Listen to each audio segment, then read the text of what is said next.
Welcome to the Arsenal Show. We are live, and as you can see, we've got a full house tonight. We're joined by a special guest, Graham Brooks. How you doing, Graham? I'm very well, mate. How are you? Nice to be on tonight. Looking forward to breaking down all things Arsenal with you guys tonight. Yep. We're looking forward to hearing what you've got to say as well. We're also joined by my co-host, Steve K. How you doing, Steve? Yeah, I'm good, mate.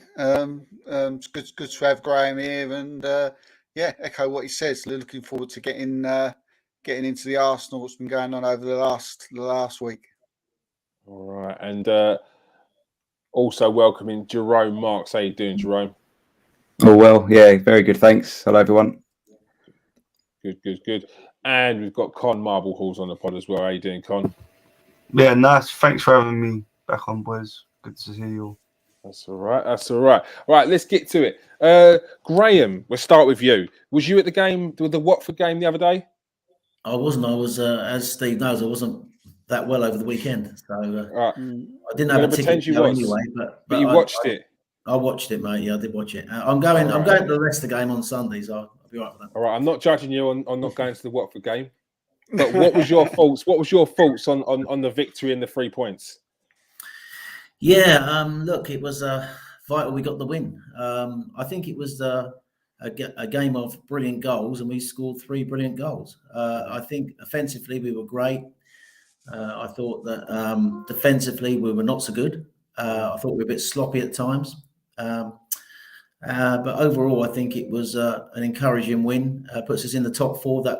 It was all about the win for me. I thought we scored 3 fantastic goals. I think the story of the game for me was the combination between Saka and Ødegaard down the right-hand side. They've got a really good chemistry now on that right-hand side, which Arteta was purring about after the game. Yeah. And we scored early, a fantastic move. I love the way now that I was going to mention it to you guys tonight. I think that almost the right-hand side now is the side that we are developing. We used to be predominantly a team that attacked down the left-hand side, and Kieran Tierney bombing up high and getting crosses in was the way we used to play. But now he's changed it. Now we're attacking more centrally, and Ødegaard in that right half space combined with Saka is really our new offensive weapon. And Cedric underlapping and overlapping as well on that right-hand side. Those little triangles they're building. I think the fluidity in our movement and pace was too much for Watford. Watford are not a team that press really high. They sit off you. And I think the key to the game really was stretching the pitch, getting and Arteta asked his wingers to stay out wide, to draw out their fullbacks, to give Ødegaard the space in the right half space to get in some nice one touches. Scored early, conceded an absolutely brilliant equaliser. Whatever you think, unreal overhead kick, unreal goal, mate. I think that could be up there for goal of the season. You know, it was a fantastic finish. I think we could have defended it better. Could have stopped the cross coming in, but they got back into it. And then Saka showing what this team's all about now. The fact that we are sort of like really aggressive now in the middle to high third, winning balls back. Won the ball back. Lovely layoff from Lacazette and a sublime finish to us back in front. And then a brilliant goal. Arteta playing ball boy. I love the way that they're all discussing that on Sky Sports, trying to find another reason to find fault with Arsenal, weren't they, on Monday? But he acted brilliantly there, got the move going. Lovely one touch. I love Lacaz's layoff, actually. He just killed it dead. And Martinelli, who wasn't having a great game, a superb finish. I thought in the game, Partey excellent in that position. I think we can't. And I think that he's absolutely pivotal now. He's in that number 6 role, playing as a single pivot. And he's sort of like playing really well in that role. He orchestrated it from deep. I think Ødegaard and Saka were obviously our best players in the game. Defensively, I thought Ramsdale and White a little bit shaky. White had a reasonable game, but I think he could have done better for the last goal. Left-hand side to me wasn't great. Tierney, Xhaka and Martinelli weren't great on that left-hand side. But overall, I thought, encouraging that we scored 3 goals away from home. I love the work rate of Ødegaard off the ball now. I know we're going to talk about Ødegaard tonight. It's not just his quality on the ball. It's his actually hunger to get it back off the ball. He leads the press. But, I thought overall a win you'd expected. We've got more quality than Watford. And it sets us up nicely now going into that Leicester game, doesn't it, guys? No, it definitely does. Jerome, 3 excellent goals, as Graham said. What was your thoughts on the game? What have you taken out of that one? So, I guess, like Graham said, going forward, I mean, I think the word now is we look dangerous, and I think beginning of the season and even last season, really, I don't think we looked as dangerous going forward as we have done recently, and we're not solely reliant on one player in terms of us going forward. I think obviously Graham mentioned going down the right, we seem to focus on that area, but obviously when Smith Rowe's in the team, him going down the left isn't too bad either. So I think that might have something to do with it, perhaps, in terms of Smith Rowe not being in the team. But towards the end of the game, I must say, the last 10 minutes, I was very, very nervous. And that's how quickly, if you're not concentrating, or, you know, even if you're sort of 2 goals up, one slight mistake, one error, and all of a sudden, especially away from home, you were sort of, you know, we were not hanging on, but I think everyone thought, oh my God, there's a chance here that we could throw this victory away. One that looked so comfortable, especially once we scored the 3rd goal. But plenty of positives going forward. I wouldn't get too worried about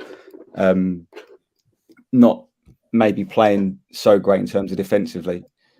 Maybe they sort of were a bit too relaxed, perhaps, thinking, the game's already won, and maybe sort of took their foot off the gas.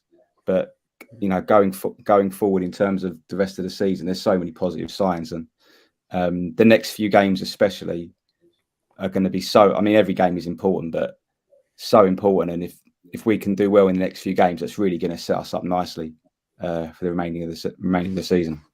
Yeah, definitely. Steve, 3 goals against Watford. I know you was worried. I know it's only Watford, but we got 2 goals against Brentford. 2 goals against a Wolves side who's not really conceded. I know you was worried about the lack of goals or a backup without Aubameyang there. Is it alleviated any worries? Yeah, I'm a lot happy at the moment. Okay, if we get a couple of injuries, we might find a problem, but you know, it's sort of something that, you know, I don't really want to sort of harp on about until it happens. But no, very, very happy with the way things are at the moment. Player who we haven't mentioned tonight, I agree everything Graham and Jerome said, by the way, but the way Lacazette is sort of binding the teams together. You know, we're getting partnerships all over the pitch now, and you're getting that Saka partnership, which is what game by game seems to be getting better and better. Ødegaard, and Saka, Gabriel, and White. I think Tierney. I think, as I mentioned in the post match, I think the Tierney, Martinelli, especially when it comes to on the defensive sides, needs a bit of work on. And Graham mentioned it there, and I think I mentioned it the weekend as well there. But look, totally happy. I never expected it to be an easy game. I watched and play Manchester United, and they could have come away with a win.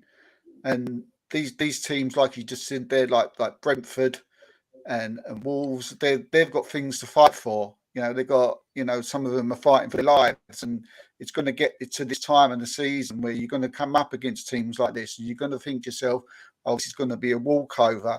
But, you know, they're not. You know, they're not going to be that.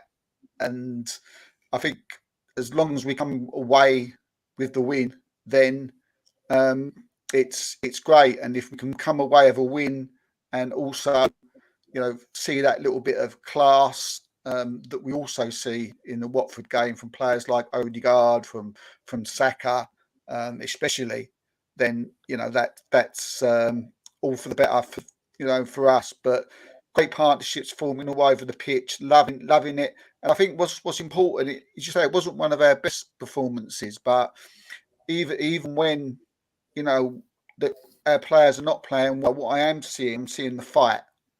You know, I'm seeing them still keep going, and season or 2 seasons ago, Eds would have gone down after having a goal pulled back, and then sometimes we would come back and maybe even sometimes even lost the game. But there's a different, you're feeling different something about this side. There's a fight. There's a bit of that fearlessness that we're not seeing because they haven't had that sort of the sense of failure, if you like, from other Arsenal sides where they think, oh, we get to this type of the season and then all things are going to happen. All they know about is going out there and winning football matches. So yeah, very pleased. Yeah, definitely. Con, I know you was waxing lyrical online about the Martinelli goal. Was that your favourite one?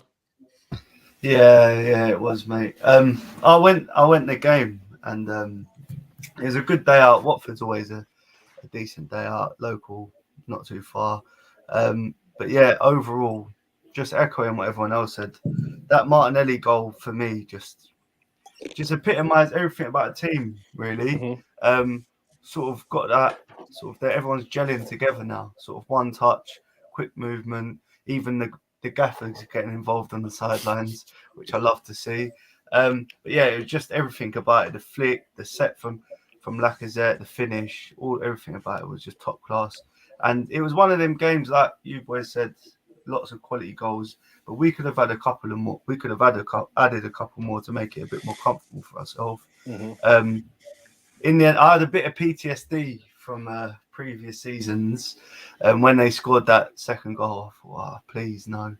We've dropped points at Watford a few times, and I thought, please don't happen again. It was such a good day out. The sun was out, really enjoying it. I just thought, please, just not again. And we held out, and that's saying this team, we used to lack that sort of character as a team, and as of late, what you can't deny is that there's a real character in this squad, and Arteta's building a good sort of solid foundation with a team where everyone's sort of gelling together and they're fighting for each other.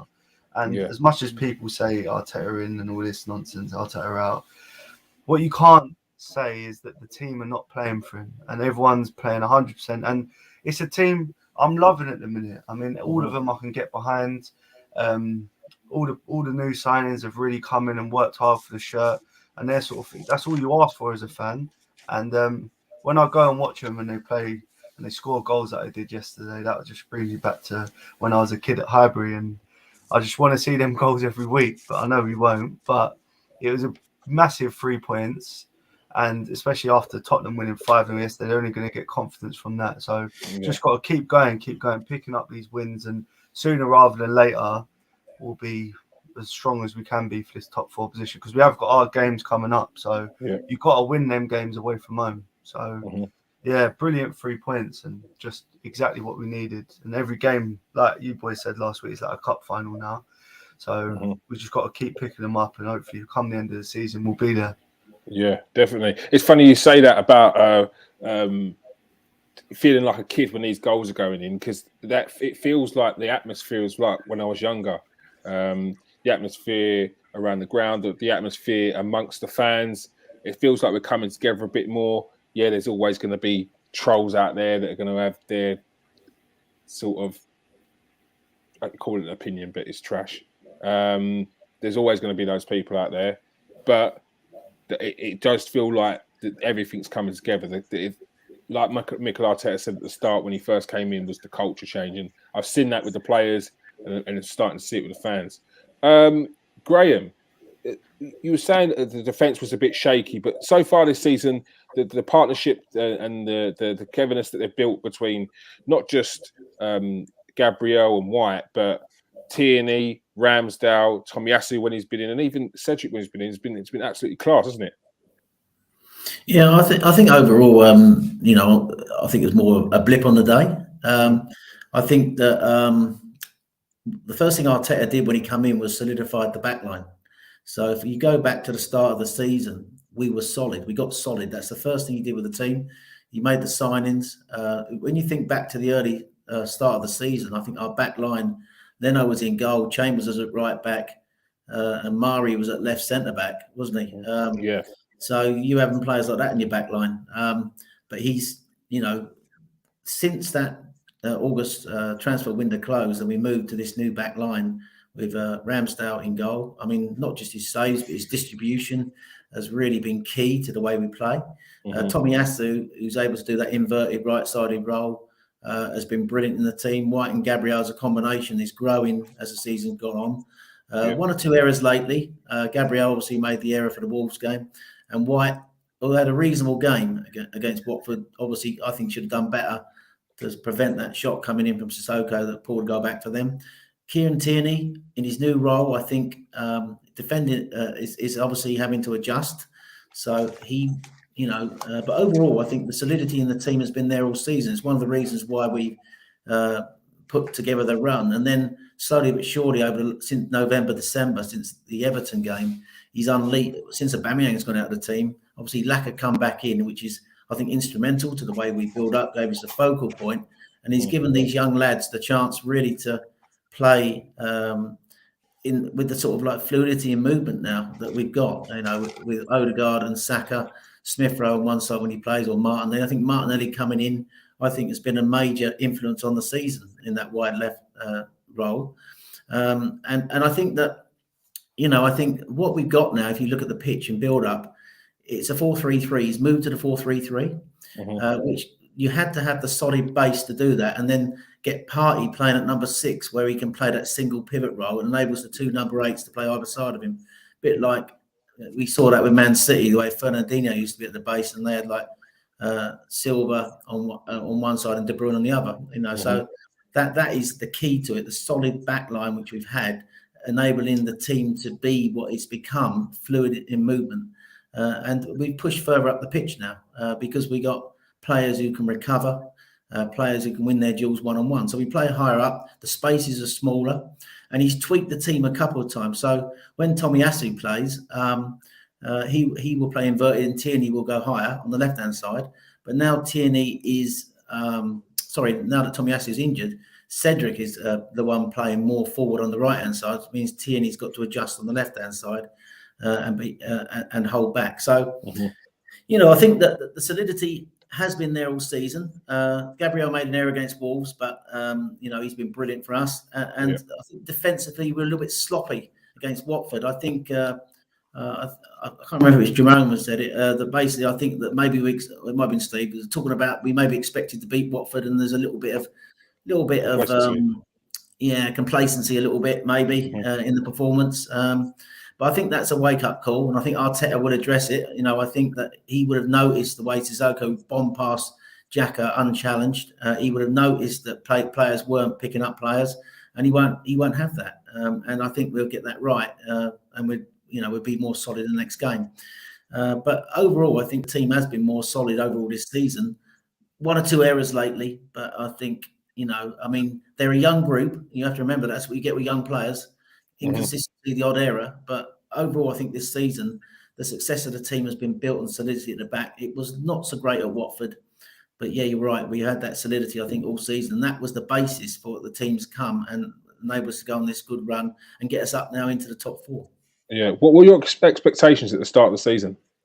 I didn't think we had a top 4 squad, to be honest, because you got to remember that was before the transfer window finished. I was one of the few idiots, I admit it, who wanted James Maddison over I'll get to that in a bit. And Ødegaard has proved me wrong. Ødegaard has just come in and been sensational. God knows what Real Madrid must be thinking now. They got their aging 3-man midfield, didn't they? And he's putting up trees at Arsenal, looking, like the Norwegian Messi. So, so at the start of the season, to answer your questions, I'll let you talk to the other boys. I expected us to be in the top 6. I think Europe, for a club like Arsenal, you have to be in Europe.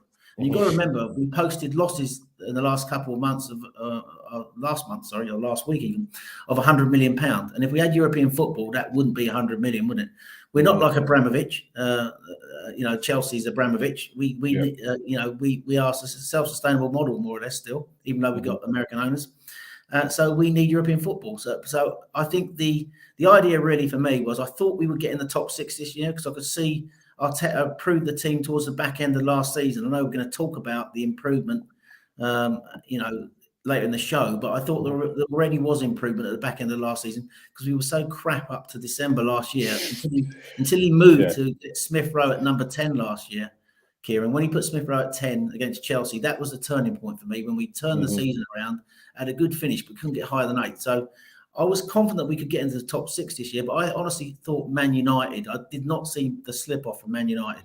Yeah, so I don't think you're the only one. Jerome, do you think Arsenal are overachieving so far this season? Yeah, definitely, because none of us expected us at the beginning of the season. None of us would have said, "Yeah, we'll be top 4 come sort of middle of March." Especially after the first few games, which obviously everyone's spoken. You know, it's been widely spoken about. Our start, taking so many things into account. The manager, who's he hasn't been in the job for too long. It's his first job.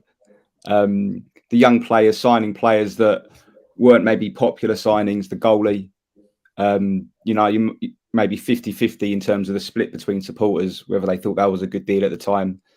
Right back that probably no one's ever heard of. You can talk about all of them really, and to be in this position is a big overachievement. And if they do manage to do it, it'll be amazing. Maybe we've been helped slightly by the performance or results of other teams, perhaps, especially United, like Graham mentioned, because I don't think people would have expected United to fall so far behind, especially with the squad that they've got. But at the same time, you got to give Arteta and the players a lot of credit.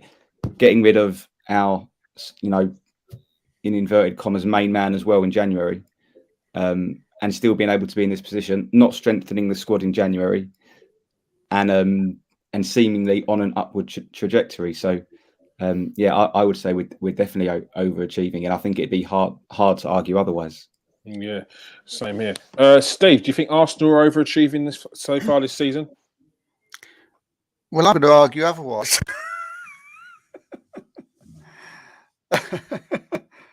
Yes and no.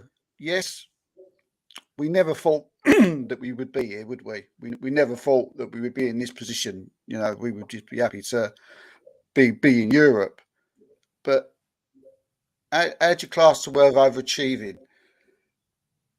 I'm looking at the fact, is this squad capable of getting to 4th place? Are these players, are these defenders, is this midfield, is the Smith Rowes, this Martinelli, is the Ødegaards, is Partey, is Gabriel, are they capable of getting 4th place? I'd say yes, they are. Did you think that at the start of the season? No, but I didn't know they was going to perform like this. So, in a sense that I'm looking at the squad and I'm thinking we've got players who can bring 4th now.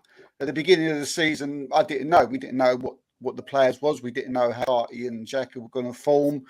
We was, scared to death of what was going to happen with the people up front because we just didn't know where goals were going to come from. But now I'm looking at it and I think this team is capable of getting 4th. If this team went into, say, next season now, would we be, if we were sitting in 4th, would we be saying that we've overachieving? I don't think we would. No, but that's next season. Okay, well, let me put it this way: if Arsenal were, it's only a good thing. It's only a good thing. It's just a question. If Arsenal were to not get 4th spot, would they have underachieved this season?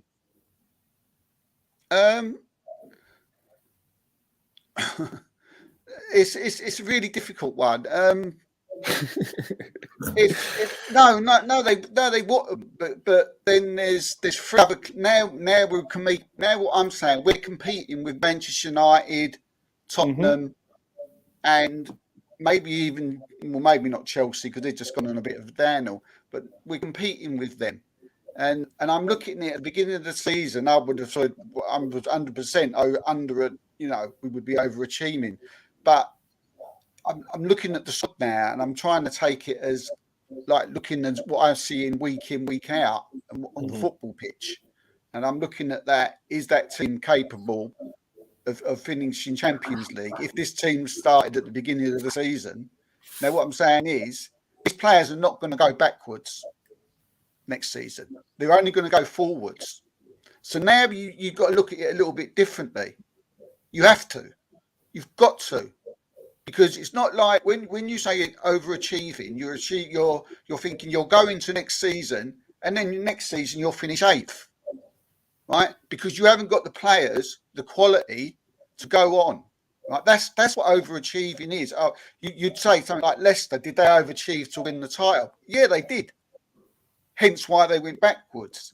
This team's a little bit deep. It's an awkward one because I can only see this team going forward now. This team can only go forward. It's not going to go back. But it's a good thing.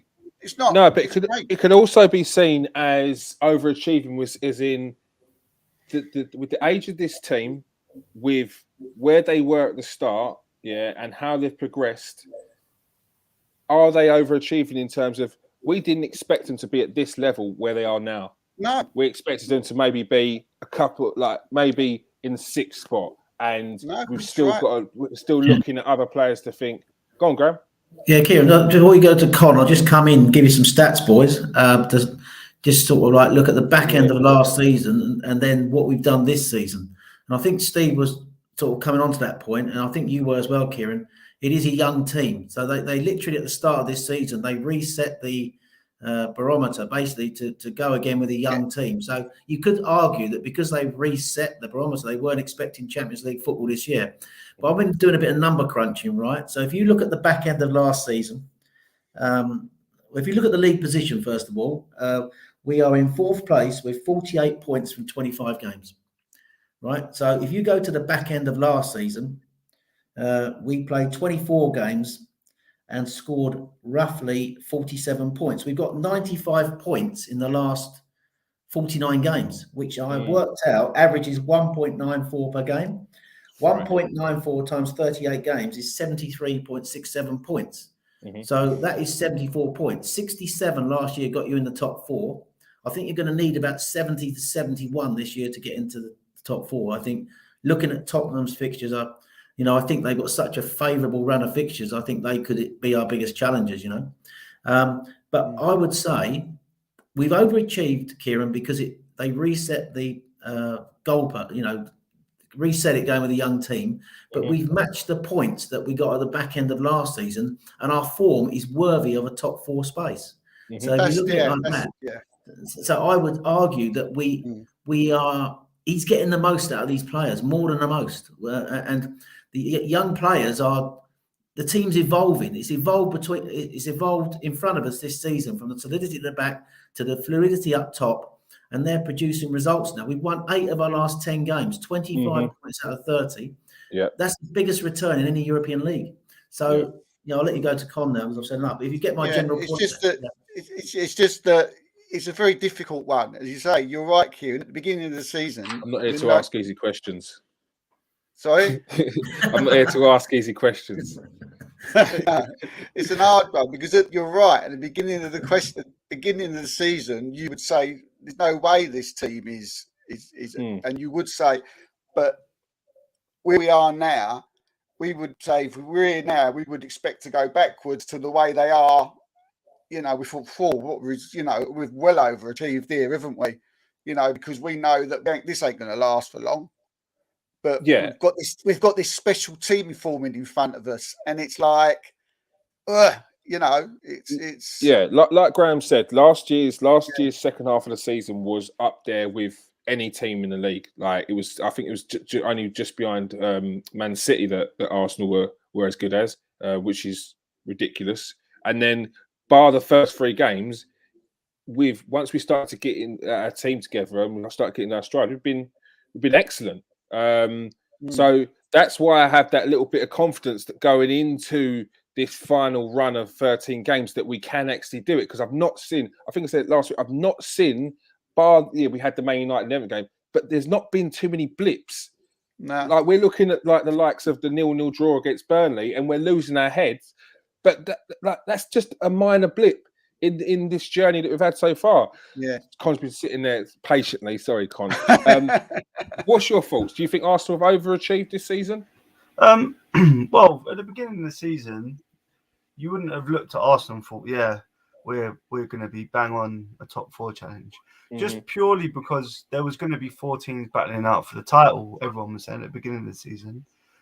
When United signed Varane, Ronaldo, Sancho, everyone thought, they're going to kick on this season. Obviously, you've got City and Liverpool were always going to challenge. And then Chelsea had just won the Champions League. So everyone was making Chelsea favourites at the beginning of the season when you was listening to a lot of these talk shows. They've not performed, but they've obviously performed well enough to still be in the top 4. It's only really Man United's demise that's caused us to be in this position. Because I think United they've got a team full of superstars, but not a good football team, if that makes sense. They don't blend well. They've got them sort of players that any given time can pop up and score and win new games. And unfortunately, at the beginning of the season, I thought to myself, we haven't got that. We've got a lot of good players, a lot of young players, but you've got to be consistent. The league's the hardest thing to get a good place in because it's 38 games. You've got to play everyone twice. And if you're inconsistent, then you're not going to get where you want to be. And I always thought, maybe this year we might have a good run in a cup or something. But I think what's been detrimental, really, I know it sounds weird, but going out of the cups and not being in Europe has enabled us to focus a lot more in the league. And I think where we've been having that rest, we've been able to really implement tactics for each game rather than playing midweek, then playing on the weekend, and midweek playing on the weekend. You haven't got a lot of turnaround time to get prepped for that opponent. So I think every game we've looked like we've played to our opponents, if that makes sense. Like when we played City, we sort of pressed them really high. When we played other teams, we sort of played a bit differently, like against Liverpool, etc. And I think that as the season's gone on, obviously it's like in business. If you set targets at the beginning of the year, if halfway through the year you're projected to smash them targets, then the target's going to change. And I think with the way everyone's playing around us, the target has got to be top 4 minimum at this precise moment. And would it be classed as a failure? I don't know, but it would be a massively, like the bloke said in the comments, a massive missed opportunity. And I think we are ahead of our schedule. I don't think Arsenal really expected to be top 4. Obviously, they would have thought we can give it a good go, but I wouldn't have thought that Arteta would have thought that we'd be 6 points clear of United this stage of the season.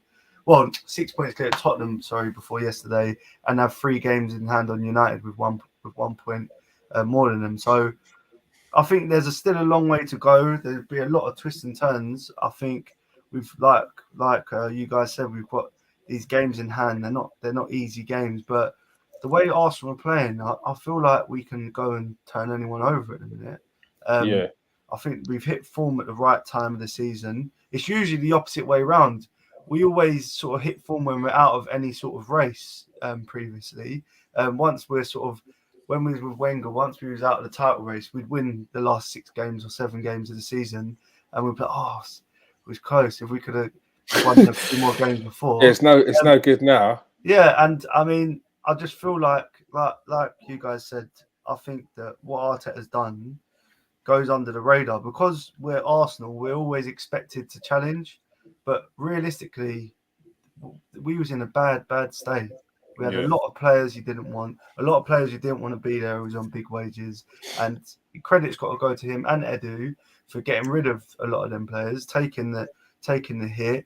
And the signings he's brought in, although none of them I can't think of one signing we made where everyone went, yes, that's the signing we wanted. Everyone was slagging them off. And to be honest with you, it's the signings this season as well as the youngsters who have really kicked on and been detrimental to where we've been. So I think a lot of credit's got to go to them. And if we get top 4, then you've got to trust you've got to back what they do. They haven't. Yeah. I was listening to a thing talking to Graham's ear on Arsenal Fan TV the other day with they had that Sky Andrews on, the agent. And what he was saying was spot on because we're not going to be able to compete with cities, etc., buying Haalands and 100 million on Grealish to sit on the bench. We can't do that. And he was saying that we've got to get them players like your Haalands, etc., before they before they get big. So take the punt on them just before they really hit their peak, just purely on potential. And I know with which is stats what Arsenal these used to do. with Arsenal stats used to these do that. days, a lot of clubs look at there's so much more stats to back up and can make people look at players rather than just scouting networks. But a lot of teams don't take the punt. They wait for them to go to one club to get better, and then the big teams will sign them up. And I think that's the way we've got to go, is invest young like we've done.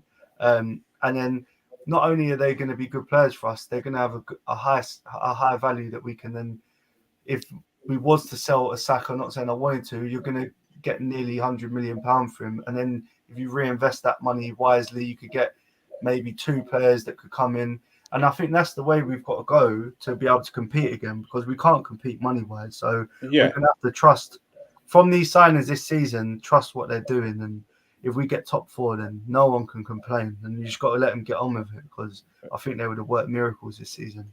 Yeah, it's what Arsenal used to do. It's the Arsenal way, we could say. Graham, some tough games coming up. Where do you think potentially Arsenal could slip up along the way? I think you can slip up, Kieran, in any game in the Premier League. I think it's such a competitive league now. Looking at the fixtures we've got coming up, we've got a difficult run of fixtures, mate. When you think about it, I mean, we're playing Leicester this week, and guess who's come back from injury? Jamie bloody Vardy, isn't he? So he's back. So we're playing Leicester. Always scores I past us. expect us to win, because when you think about who used to be around in and around that top 4, top 6, Leicester the last few years were that team. Yeah. But they dropped down to the second, they're about 12th, aren't they, in the table. So you expect us to beat them at home. And we got a very good result when we went up there early in the season, 1-2-0. But then, of course, you've got Liverpool at home. And that is going to be a game where we know, well, I can't remember the last time we beat Liverpool, to be fair, apart from the Community Shield and penalties. I think that will be a game where, I don't see any reason, if we're playing well, we can't sort of get something out of the game.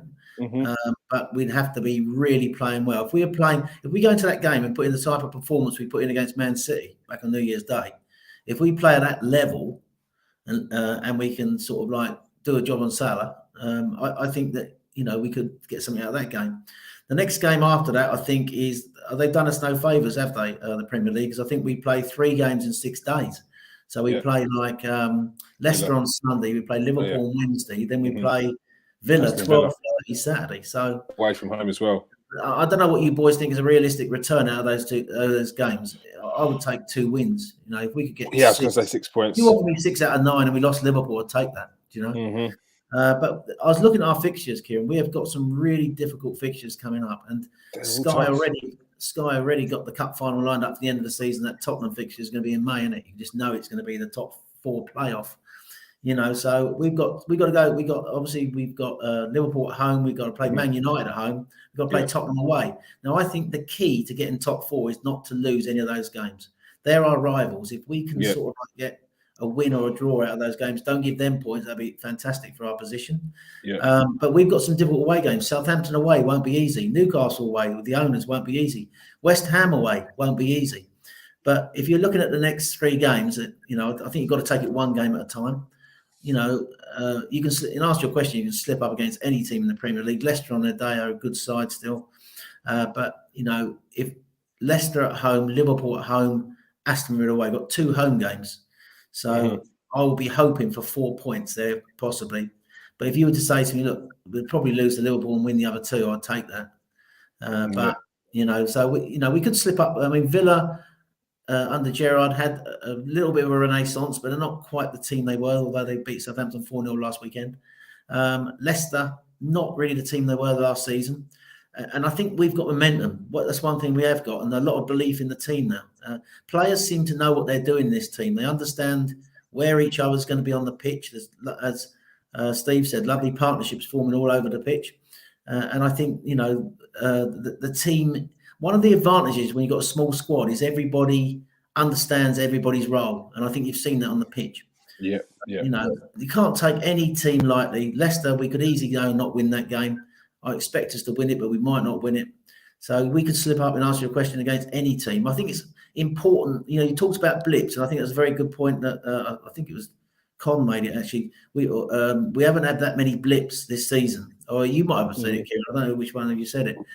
Because whenever we've had a blip, we've bounced back from it. So if we have a bad performance or a loss, the key is to bounce back from it quickly and not let it become a run of bad results, to drag on. If we can do that, I think we can maintain our level and push for the top 4. And how important will Martin Ødegaard, who's hitting some absolutely sublime form recently, how important will he be in that run to the top 4? Oh, absolutely massive. I think he's almost like the orchestrator on the pitch. It's not only what he does on the ball, it's what he does off it now. His hunger to get the ball back. He's got that lovely partnership with Saka on the right-hand side. He understands, I think, what he needs to do on the pitch now. And he's like the go-to player for me in the team. I do think Thomas Partey is a massive part of the team as well, because if we was to lose him to injury or something, I don't know who could play that role, that single pivot, so at 6. And then, of course, he has to change the shape again. But, I think Ødegaard is, what he's doing, his numbers, I think he's 5 league goals now. His partnership with Saka. He's literally, if I was a manager who was playing Arsenal on Saturday, the first thing I'd be thinking of, how can I stop Martin Ødegaard? I mean, he's now, I think, looking the bargain sign of the season. 30 million for this guy. Unbelievable, isn't it? So, he's a massive part of it. He's crucial, I think, Kieran. Yeah, he is. I think Jerome, he's got 8 assists in 20, 8 goal contributions in 23 games so far this season in the Premier League. When I saw that he'd scored 5 goals this season, I was thinking, wow, I didn't really realise he'd even reached 5 so far in the Premier League. But how integral is it? He's playing well towards the end of the season, and how well has he done so far this season? Yeah, massive. Again, another youngster. People forget he's not an old guy, Ødegaard, and I know he was with us for a bit of last season, but this is essentially his first full year in English football. Yeah, and 23. For me, I think he was 23 in December, so just 23. Yeah. For me, with Ødegaard, he just when I watch him play, I don't think he often has poor games, but he might have games where he's not really involved and he might go missing perhaps. But when he's involved and he's getting lots of touches on the ball, which is something that he seems to have done recently, he is a massively important player for us. And linking with Saka and combining with other players in the team, and chipping in with goals as well, which is what we need, especially when when we haven't got a centre forward that's scoring goals. If he's on song and he's getting plenty of touches of the ball, he's a very, very important player for us moving forward and for the rest of the season.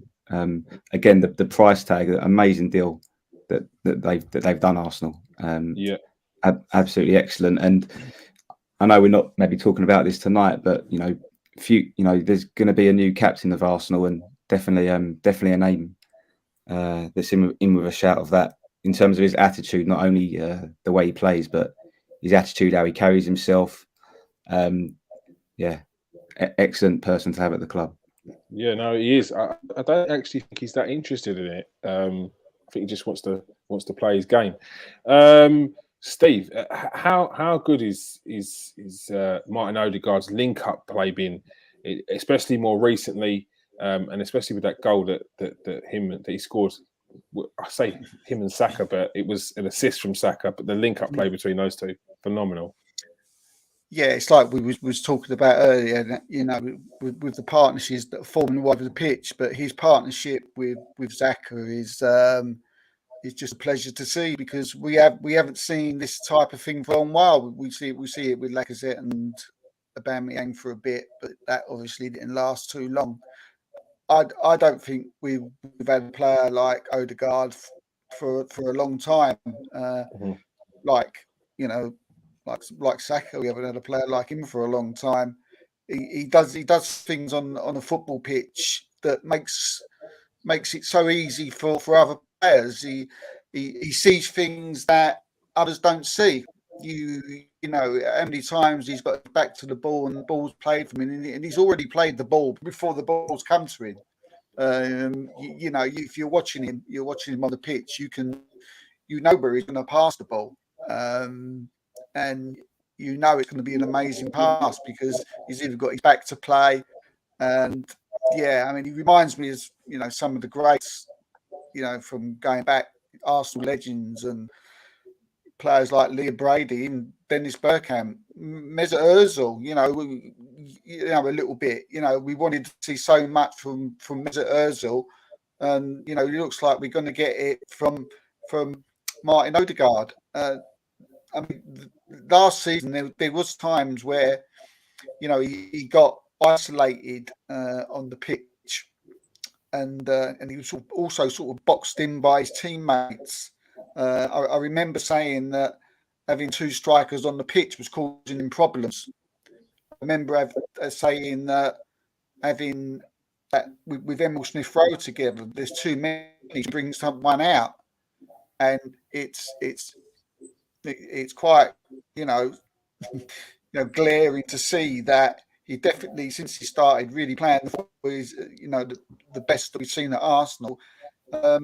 Smith-Rowe hasn't been in closer to him because they was both getting the ball doing the same thing, and it wasn't to me it wasn't working, and either one was having a bad game or the other one wasn't having a bad game, and that you can't work that like that, and it's a shame that one of them's got to sit on the bench, and that's why we've got such a good player like Emil Smith-Rowe sitting on the bench. But now he's got that area of the pitch to himself, and he's got the protection. He's got the protection of Partey and Xhaka, and we're seeing the best. We're seeing his brilliant best and his touch. He's just the ability. It's just a pleasure to see. It takes you back to Santi Cazorla, where he can play with both feet, and just such a wonderful player to watch, and an absolute pleasure. And it's but I bet Graham's just glad we didn't sign James Maddison. I think Steve, he's a vision. There's two different players there. Smith-Rowe came in last year and played 10. Smith-Rowe was more what I call a ball carrier, a dribbler.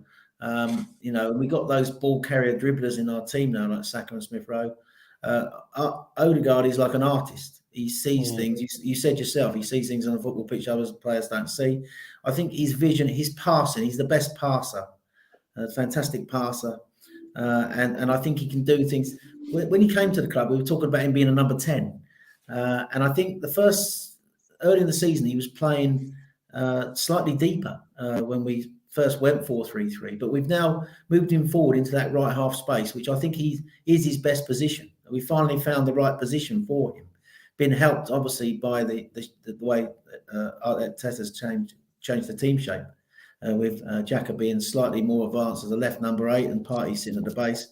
And obviously with Saka on the right now, Saka can go both ways. That's one thing he offers the team in that position. Him and Ødegaard link up, literally. They seem to understand where the other's going to go all the time. So it's a fantastic partnership. And it must be a nightmare for a left back. A left back must, he must come in at half time, not only physically whacked, but mentally whacked, because basically he's being drawn all over the pitch by the movement of these two players. And that's why Saka, he's also, they were able to help each other because Saka attracts bodies straight away. The moment we don't get the ball quick enough to him, if you watch Arsenal, there's always 2 or 3 players coming to Saka. But I think he's able to sort of like his movement with Saka. They seem to understand the movement. One will come inside, one will go outside. Cedric as well is part of that now on the right hand side. But I think the key for me, what I like about him, he came as a number 10. He's moved to a number 8, but he's got fantastic vision and passing range. And that's what he offers the team in attack. He can unlock a defence, Kieran. Yeah. We're just sorry, Kieran. Sorry, mate. We've obviously we're going to be buying a striker in the summer transfer window, or we hope we'll be buying a striker. Looking at Ødegaard's, the way he's been playing at the moment over the last 10, 15 games, do you think that makes a difference now to the striker that can come in? Because we've always been looking at the quick, nippy striker to play through to the channels. And when we've seen what the job that he's doing now, which is not that, does that give us a bit better choice to get a wider audience, if you like, to bring someone else in? Is that to me? Oh. Yeah. Yeah. Look. I think that well, we need a striker because the two we got are out of contract and leaving the club at the end of the summer. And this Balogun's coming back, so he's going to have to buy strikers. We tried to get Vlahovic. I think I'm looking for someone really like a Lacazette type of striker, but somebody who can add goals. If we could get that sort of player, and also offer us dimension in the air, that's what I would like to see, because that's how the team has evolved, and it brings out the best in the other players. Because as I say, when we play this sort of diamond with Partey at the base, Lacazette at the top, Ødegaard and Xhaka either side, our two forwards in effect are the wide forwards who come in from out to in. So but then I want someone in the box to get on the end of things. So I think we could change our build-up style slightly if we got a number 9 who's a focal point and who's good in the air in the box. And I think that's the type of striker. You saw it. Arteta wanted Vlahovic. That was the type of striker he was. But we're being linked with so many strikers, from Isaac to Jonathan David to Calvert-Lewin. It's hard to know exactly who we're going to get. But I think having Ødegaard in the team, and answer your question, Steve, they're looking at Ødegaard in that team. What striker would not want to come and be on the end of some of Ødegaard's passes? Yeah, definitely. Con, what more do you think Ødegaard needs to add to his game, and how high do you think that bar that he's got? Well, he's one of them sort of players.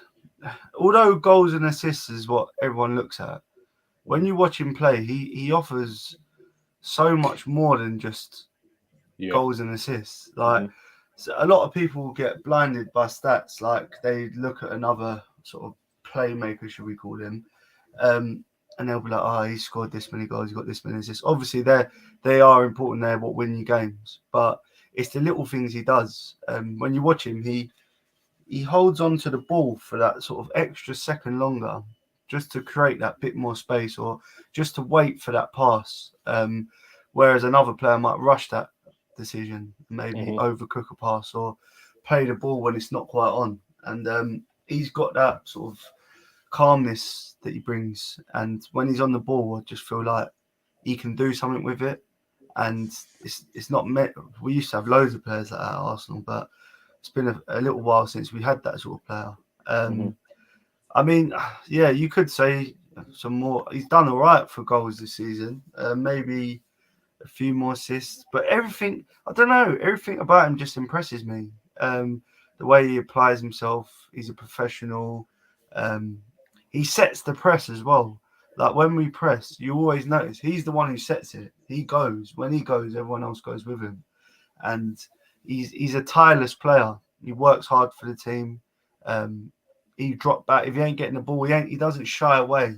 He grabs the game by the scruff of the neck. I mean, I knew we had a player when we had him on loan last year at West Ham. He absolutely brought us back to life. What do you think people couldn't see?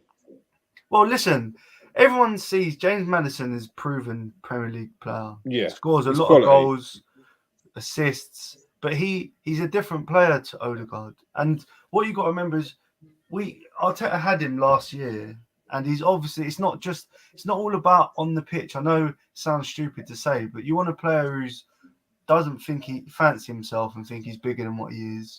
A player who can be in the dressing room and be a leader. Because we haven't got many leaders we're starting to get a few young leaders, but before we didn't have many leaders. We had a lot of individuals, and I think that was part of the problem. And I think we've had him, and Arteta's just been impressed with him.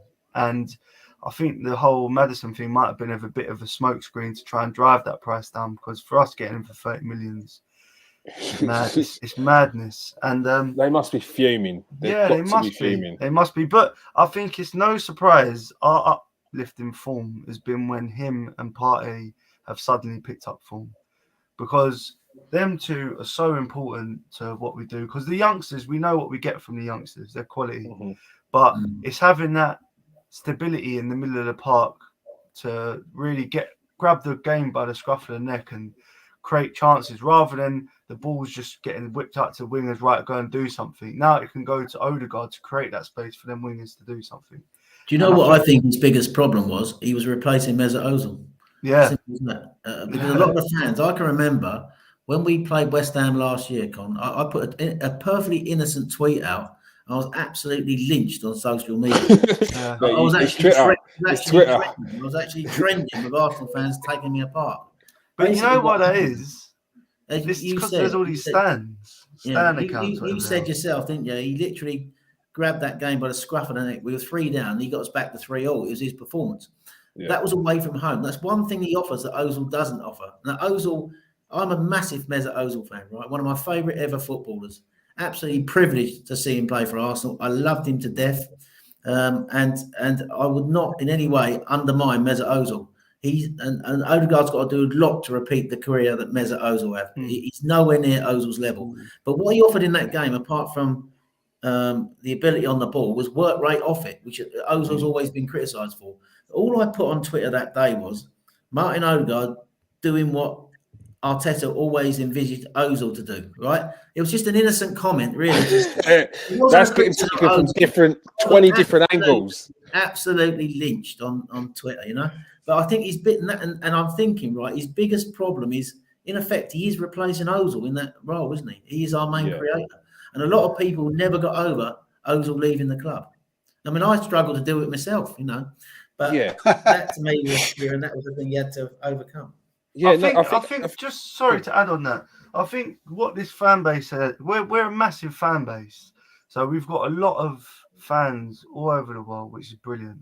But what I don't understand is there's a lot of these people on Twitter, for example, who are fans of players rather than the club. The thing what I don't understand is Ozil. His days were done at Arsenal. As much as I didn't want him to, I'd love him to stayed and played and been brilliant, because he was brilliant for us when we signed him. But I support Arsenal Football Club at the end of the day. Whether the player plays or doesn't play, there's players I loved, there's players I didn't love, but at the end of the day, nothing's bigger than the club. And I think a lot of people want players to fail. Like Aubameyang's left now. Fair play to him for doing well, but it's like people want him to do well, to use that as an agenda to push against the manager we've got and stuff. It's just crazy. Just be happy that we're doing well, rather than and support the players we have got, rather than overly supporting the players who are no longer with us anymore. It's just crazy. I think you're right there, what you're saying, Graham. But I think a lot of it is, as also what Con was saying, is towards the end of Ozil's career, we weren't getting anything out of him, and he just wasn't playing in the end. So it's just, I think people are still just hurt by the way it ended. But look, if Martin Ødegaard does half of what Mesut Ozil does, he'd have had an excellent Arsenal career. And I think he can do that as long as he stays long enough. I think he's got goals to add to his game. I do think he'd add more assists once we get a striker that could put it in the net. I think that's been one of the main issues. I think with the likes of Saka developing the way he is and scoring more goals as well this season, I think you're going to see more of those two working together, which is going to be absolutely frightening. I'm excited to see what Ødegaard can do. I just wanted, before we go, I think Glenn mentioned it here. Arteta's found a way to help party players in sixth in the Prem. How good's he been so far since he criticised himself, Graham, and gave himself a 4 out of 10? The last few weeks, I mean, the Man City game was the start of when he really put in a performance that day, when we saw the Atletico Madrid, I nearly said Ozil, Atletico Madrid party. That was the party that dominated the Liverpool midfield in the Champions League game I remember seeing a few years ago. So, that was his first big performance. And since then, he's been getting better and better every game. Don't get me wrong, to play that role, you've got to be physically fit, you've got to be technically good, and you've got to cover a lot of space. So it's a demanding role, but he seems to thrive in it. But he's just, second half of the season now, he's just got back to that level that I saw at Atletico Madrid. And so, it's been fantastic to see, mate, Jerome, Martin Ødegaard, Thomas Partey, the combination, Saka as well. How good's it been so far? Yes, look, it's all looking positive, isn't it? So it's all looking good. And, in terms of Partey, maybe when he first came, people were questioning how much we paid for him. I don't think there's too many people that are questioning that transfer fee right now. But yeah, as long as they can all, stay healthy, stay fit, keep playing the way they're playing, all looking very, very, very positive. Moving definitely. forward. Steve, what do you think? What do you think Martin Ødegaard still got to add to his game to reach those dizzy heights? Yeah, just I don't think he's got much more to add.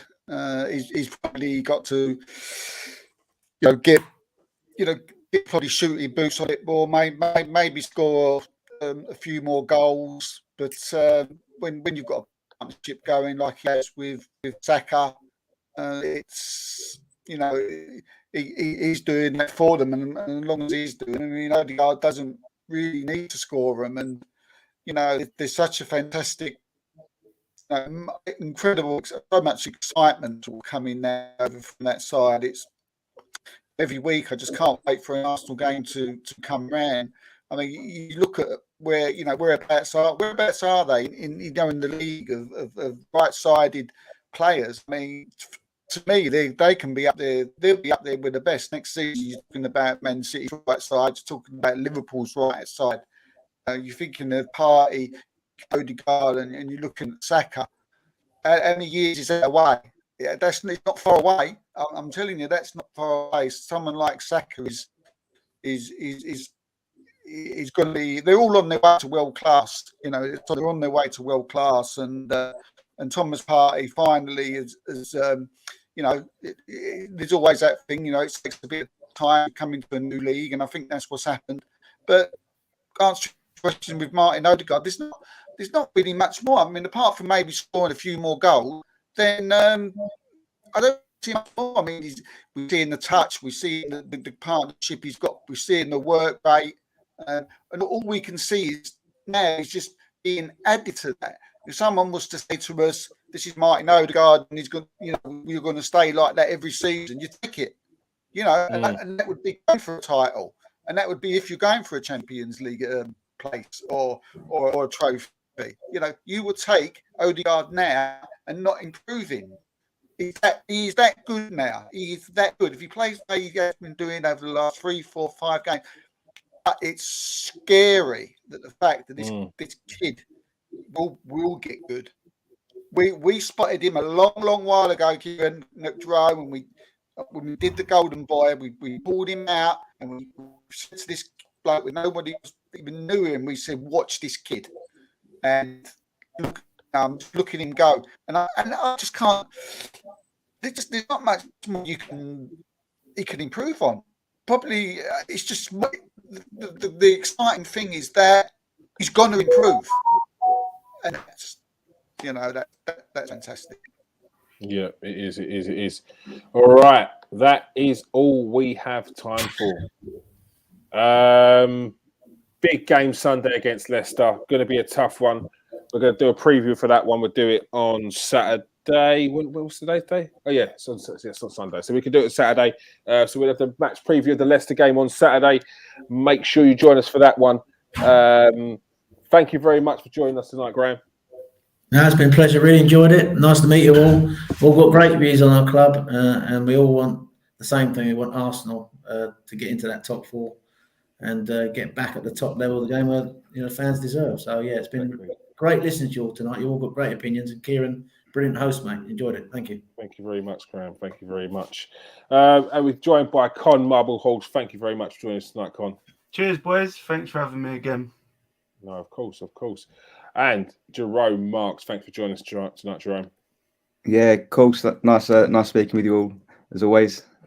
All right, good. And of course, thanks for having us. Thanks for joining us tonight, Steve. Pleasure as always, mate. Cheers. And Jerome is going to sing us out with the Champions League theme. No, Jerome, if we get top 4, you are singing us out with the Champions League theme tune. I want to hear high pitched. I'm going to be on the drums. Don't know if there are any drums, but no, I'll start practicing. Please start. Yes. What a day! I'm getting goose pimples already. Just thinking about it. Before we go, please press that like and subscribe button. If you're watching on Facebook, come over to KS1 TV and smash that subscribe button. Make sure you change your settings so we can see who you are. If you are watching on Twitter, make sure you come over to KS1 TV and smash that subscribe button. If you are watching on anything else, or you're watching some of the clips, come and join us next time, all right? And join us live in the chat, because we have like Glenn 10 was in the room and he was on form, absolutely loving it. And we had Stephen in there as well. Thanks for joining us as well, Stephen. All right. Peace out, people. Stay safe and wash your hands.